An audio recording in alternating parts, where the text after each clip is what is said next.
The world keeps shouting, learn to code or be left behind. But what if that voice is wrong?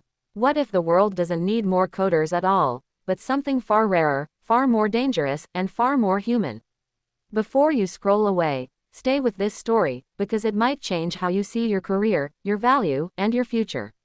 And if stories that challenge the biggest lies of our time matter to you, subscribe now, because what comes next isn't comfortable, but it is necessary. The first time Armin heard the sentence, it sounded like heresy. He was sitting in a cramped co-working space on the 6th floor of a concrete building that smelled of burnt coffee and ambition.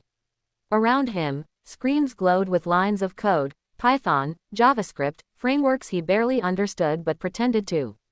Everyone here spoke the same language: productivity, scalability, disruption.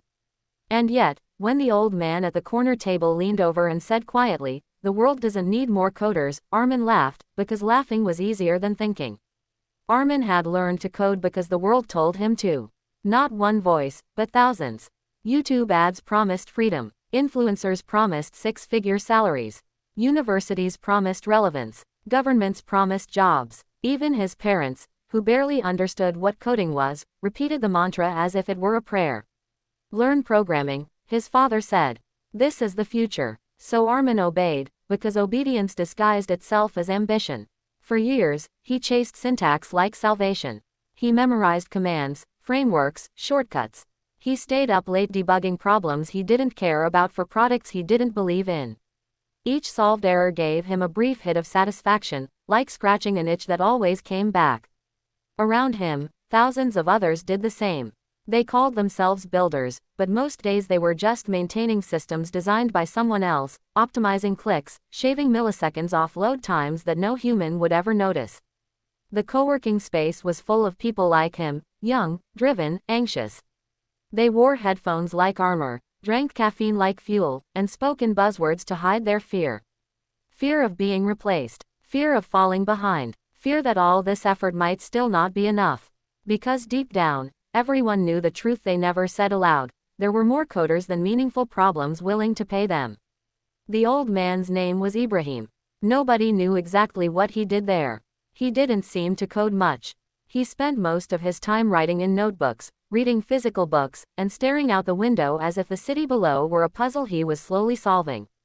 People assumed he was retired, or rich, or irrelevant. In a space obsessed with speed, Ibrahim moved slowly, and that alone made him suspicious. "You don't believe me," Ibrahim said, smiling as Armin laughed. "That's good. Belief without resistance is just laziness." Armin shrugged. "With respect, sir, everything runs on code now. Apps, banks, hospitals, governments. How can you say the world doesn't need more coders?" Ibrahim closed his notebook. "Because need is not the same as dependence. Addicts depend on drugs. That doesn't mean they need more dealers." The sentence landed harder than Armin expected. He wanted to argue, but something stopped him. Maybe curiosity, maybe discomfort. Ibrahim gestured for him to sit, and against his better judgment, Armin did. "Let me ask you something," Ibrahim said. "Why did you learn to code?" Armin opened his mouth, then paused.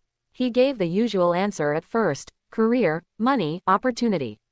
Ibrahim nodded patiently, like someone listening to a child recite a rehearsed line.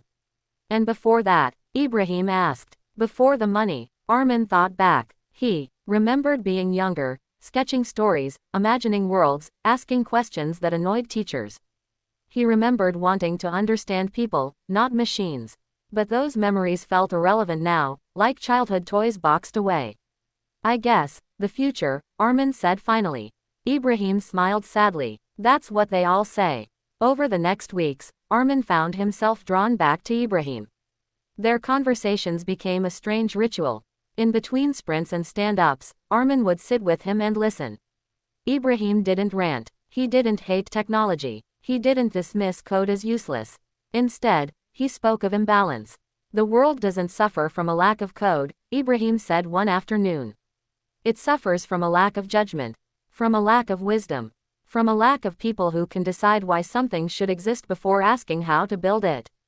Armin frowned. "But coders build solutions." "Solutions to what?" Ibrahim replied. "And decided by whom?" That question haunted Armin. He began noticing things he had ignored before. Apps designed to addict, not help. Platforms that claimed to connect but quietly divided. Systems that optimized profit while eroding trust. He realized that most coders he knew weren't solving problems, they were implementing decisions made by people far removed from the consequences.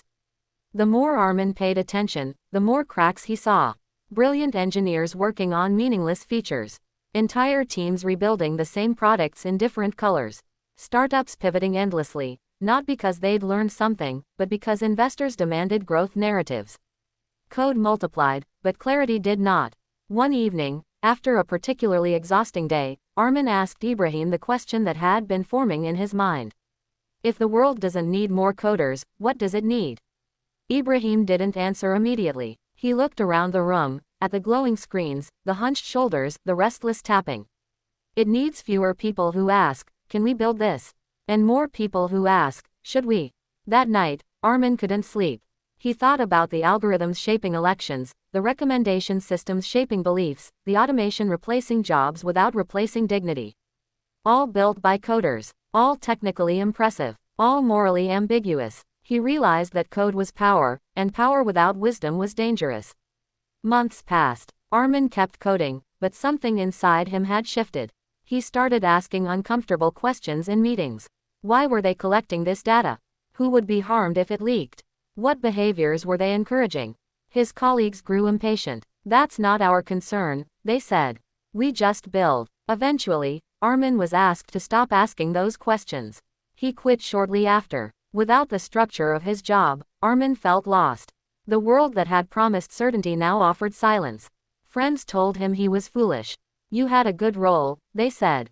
Why throw it away? He didn't have a clear answer, only a growing sense that he couldn't unsee what he'd seen.